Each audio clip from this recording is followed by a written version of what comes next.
Good day everyone. So now I'll be reporting about science and technology in the 20th century. So scientific and technological innovations of the 20th century made life more convenient and comfortable. So we know naman na lahat ng technological natin ngayon is may era talaga na nagsimula ito. So may mga basis talaga ang lahat ng ito bago siya mas nag-evolve. So first, the quantum theory of Max Planck. So according to Planck's quantum theory, different atoms and molecules can emit or observe energy in discrete quantities only. The smallest amount of energy that can be emitted or observed in the form of electromagnetic radiation is known as quantum. So in simple terms, energy is not like a dimmer switch that increases as smoothly. It's more like steps on a staircase. An atom can jump from one energy level to another. So, but it cannot stop halfway. Next, relativity theory by Albert Einstein. So, Einstein's special theory of relativity states that the same laws of physics hold true in all inertial reference frames, and that the speed of light is the same for all of observers, even those moving with respect to one another. So he has two ideas, which first, the idea is that the rules of physics are the same for everyone. The second idea is speed of light is always the same no matter how fast they're moving. So in simple terms, Einstein showed us that the time and space aren't fixed. They depend on how you're moving. That's the magic of relativity theory. So next, photoelectric effect. So Einstein also explained the phenomenon called photoelectric effect, where electrons are released from materials when hit by light. So his explanation showed that brighter light alone doesn't always release electrons. Second, if the photons don't carry enough energy, no electrons will be released. Third, if the photons have enough energy, electrons will be emitted immediately. Next, quantum mechanics. So, Erwin Schrödinger, I don't know how to pronounce it correct, but yeah, enabled scientists to develop semiconductors and atomic power. Schrödinger's addition on quantum mechanics proposed a partial gap equation for wave functions of particles such as electrons, which are only allowed in certain modes that are constrained for fixed regions. So unlike big objects in everyday life, these particles don't follow the usual rules for classical physics. Instead, they act in surprising ways, sometimes like particles, sometimes like waves. So this is where Erwin Schrödinger made a big breakthrough. He developed the Schrödinger equation, a mathematical formula that tells us how the wave functions of a particle changes.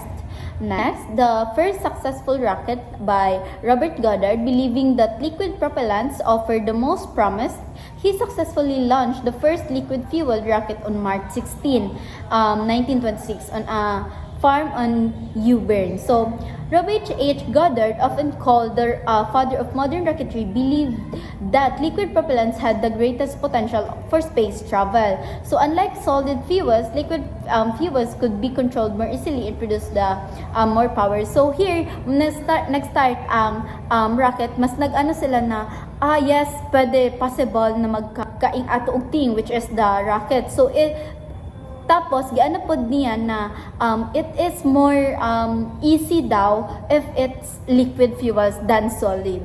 So next, neutron. So James Chadwick's contribution to the atomic model was his discovery of the neutron. The neutron is a naturally charged subatomic particle that is about the same mass as the proton. So the neutron is that this discovery of the neutron not only improved the atomic model, but also opened the door to the development of nuclear energy and nuclear weapons, since neutrons play a key role in splitting atoms during nuclear reactions.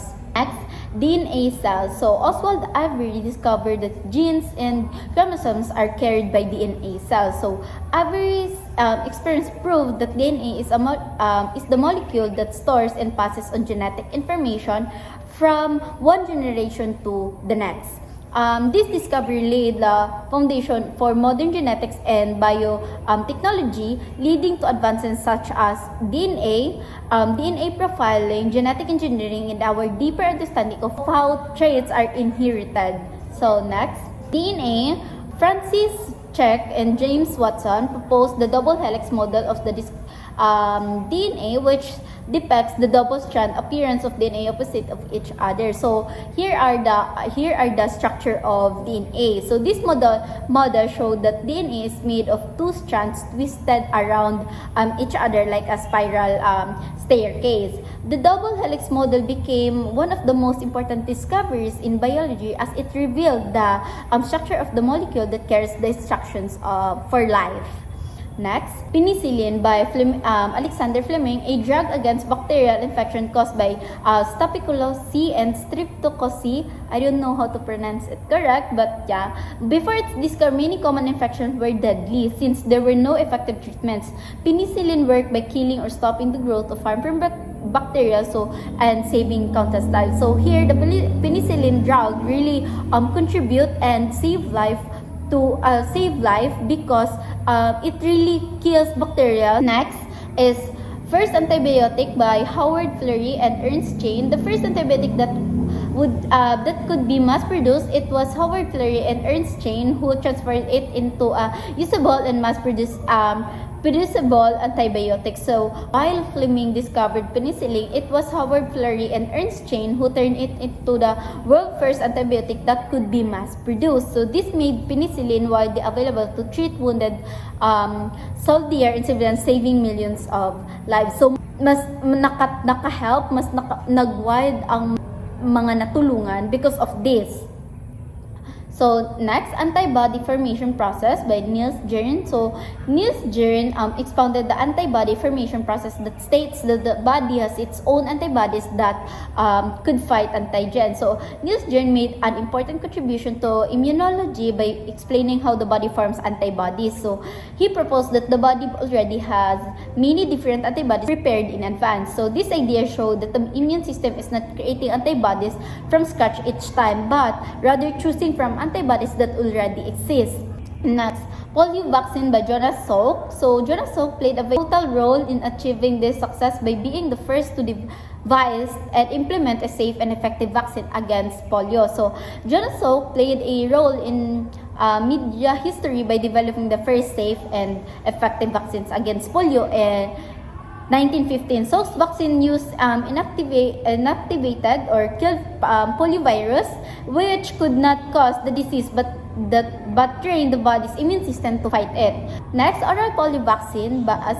Sabin's vaccine was live attenuated using the virus in weakened form, and could be given orally as drops or a sugar cube. So after Jonas Salk's breakthrough, Albert Sabin developed another type of polio vaccine. So his version was a live attenuated vaccine which used weakened form of the virus. This made it easier to distribute, especially to children, and allowed mass vaccination campaigns worldwide. So next, human immunodeficiency virus led to the awareness of the causes of acquired immune deficiency syndrome, AIDS, and the measures needed to avoid contracting HIV. So with this awareness, health experts were able to promote preventive measures such as safe practices, blood screening, and education campaigns to help people avoid contracting HIV. Next, first cloning in animals. So Dolly was successfully performed before the end of 20th century. So this breakthrough was a huge success in the field of genetic research, building on the foundation first laid by Gregor Mendel in 1866. So he discovered the basic principles of heredity. Next, aircraft. So Orville and Wilbur Wright, the Wright brothers inaugurated the aerial age with the world's first successful flights of power heavier than air flying machines. So this achievement inaugurated the aerial trip, proving that controlled power flight was possible. Next, automobile. So the first production model of the automobile was launched by Henry Ford in 1908.